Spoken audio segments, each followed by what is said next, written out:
What's going on, guys? My name is Simon Rochford. I'm a headshot, portrait, and event photographer based here in Vancouver, BC, and welcome to my channel.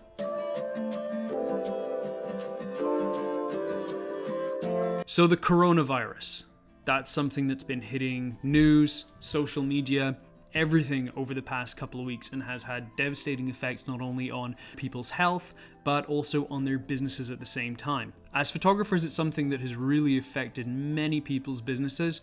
I was on a crowdcast earlier today with headshot photographer Peter Hurley, and even for him, it's starting to affect his business as one of the most well-known and famous photographers in the world. So today, what I'm wanting to talk about is some different ideas on maybe how to survive and ride through the wave of the coronavirus and how you can almost make the most of it. Tip number one is taking the time to work on your social media. How many of you have Facebook pages, Instagram, LinkedIn, Twitter? Maybe your really old MySpace page. Well, maybe forget the MySpace. But how many of these social media pages are completely neglected or maybe need a little bit of work?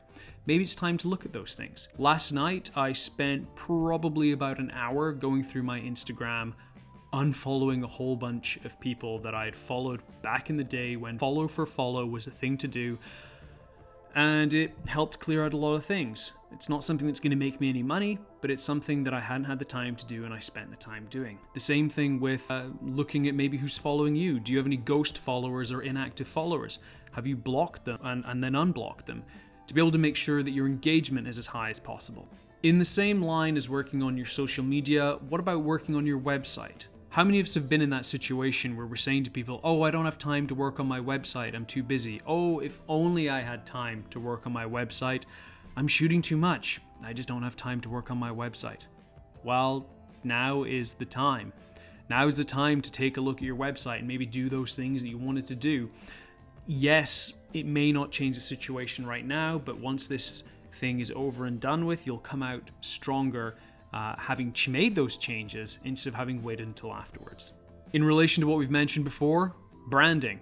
How many of us have wanted to spend time maybe on our logo or on having a cohesive brand and message throughout our business? I really need to work on a logo, and that's something that I'm going to aim on doing during this coronavirus time, if you want to call it that, to be able to look at what kind of message I want to put across. And that's something that has been on the back burner for maybe a lot of photographers. So maybe it's something, if you do have a logo that works already, maybe making some small tweaks. Or if you don't have a logo or it's not really that great, looking at making it better. Or maybe even just spending the research time to do it so that when you maybe have more money, more time, you can pay a creative to make your vision into reality. Another tip is to get creative with what you offer. So a lot of people are putting photography on the back burner right now regards as a purchase. It's not a necessary purchase to live. People need to buy toilet paper and hand sanitizer and other things. People need to pay rent. So getting their headshot done may not be priority number one. But are you getting creative with what you can sell? For example, I've been selling gift cards towards headshots and photo editing. So people would buy maybe $50 or $100, which is not a huge amount of money in comparison to a full session, and that can go towards their headshot at a later date. On top of that, I'm offering 25% of the sales to the Greater Vancouver Food Bank. On top of that, I'm also offering 25% off all headshots booked now that can be deferred later. So maybe you don't want to do that. Maybe you have a different idea. If you do, leave it in a comment below. It'd be great to hear other people's ideas and help out fellow creatives. But just think about what you're offering. Maybe you're able to sell a different service. Maybe you're wanting to sell online tutorials or anything along those lines that could maybe help your business. Taxes. Yes, it was bound to come across. Taxes. How many of us have spent time or not spending the time on doing our taxes? I can be guilty for that as well, letting a whole bunch of backlog of receipts to get to one point. And then I seem to spend 2 to 3 days on FreshBooks just blasting through it. So it's downtime, it's not fun. Maybe grab a beer or a coffee or something while you're doing it, since you don't need to go anywhere or can go anywhere for that matter. And just get it done. Another idea is maybe not something that you can offer, but something that you can pull back, is trimming the fat on your business. What unnecessary expenses do you have? What can maybe go? I work in a studio, so that is a cost that will be the last cost to cut if things get really, really bad. However, I have advertising costs which may get cut.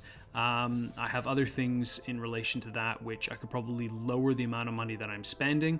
It just depends on how things go. Maybe for a photographer that has a home studio, then fantastic. You don't have extra overheads than where you're living. But maybe you're spending money in other areas where maybe you can reduce it. Mentioning FreshBooks again, it's an accounting software. It's great. I really, really love using it, but the level that I'm on right now with that, the subscription, is a little pricey. So I'm hoping things don't carry on the way that it is, but if it does, then that's something that may need to get reduced or changed to something else. So maybe look at those things. On the note of being able to reduce costs, Adobe. A lot of people are being able to save money by canceling their subscription. I've not done it yet, but I've seen it all over the place. They're offering 60 days for free if you do it online, and I heard a rumor that if you phone up, they'll offer you 90 days. So the link will be in description for that, so go check that out. That's a 5-minute job to save you 2 months worth of expenses on Adobe, so go and try that out. Education. So it's downtime for a lot of us. It's time maybe to refine our skills. Editing, working on lighting are two main things that I'm going to personally be looking at working on. I've been editing in a very similar way for a lot of my headshots recently, so I want to be looking at as many free courses as possible or online tutorials here on YouTube on how to improve my editing skill. At the same time, looking at different lighting techniques. If you work with natural light, maybe you can see how you manipulate that. I work in a studio with a lot of strobes, so I'm going to be the model for the time being as I try different lighting techniques, but just play around with it. Maybe figure out how you can improve your skills in different ways.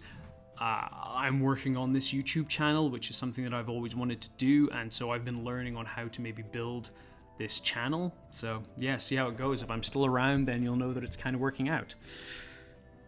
Contacting people for reviews. So this is something that doesn't cost you a penny, yet can bring so much value to your business, is asking people for reviews. Once you've done a good job, and really make sure that you're pretty confident that the job you've done for this person is good. You don't want to ask somebody that you've done potentially a mediocre job for, or maybe not done your best for a review. That's not going to go well. I always ask clients that I'm really surefire that I know are going to give a 5-star review for them, but just email them. Send them a link to your Google review, your Facebook recommendation. They'll be happy to fill it out. They can leave a couple of comments if you want to ask for specific things. I usually ask for, can you mention the words Vancouver Headshots or Headshots Vancouver in the review?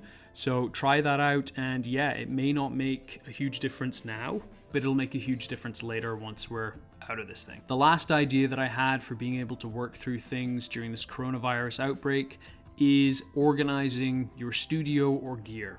So a lot of downtime is there. Maybe you've got piles and piles of gear and things need to get organized. Wires are here, cables are there, hard drives or wherever. I've been spending time organizing my studio, so things are a little bit better now than they were.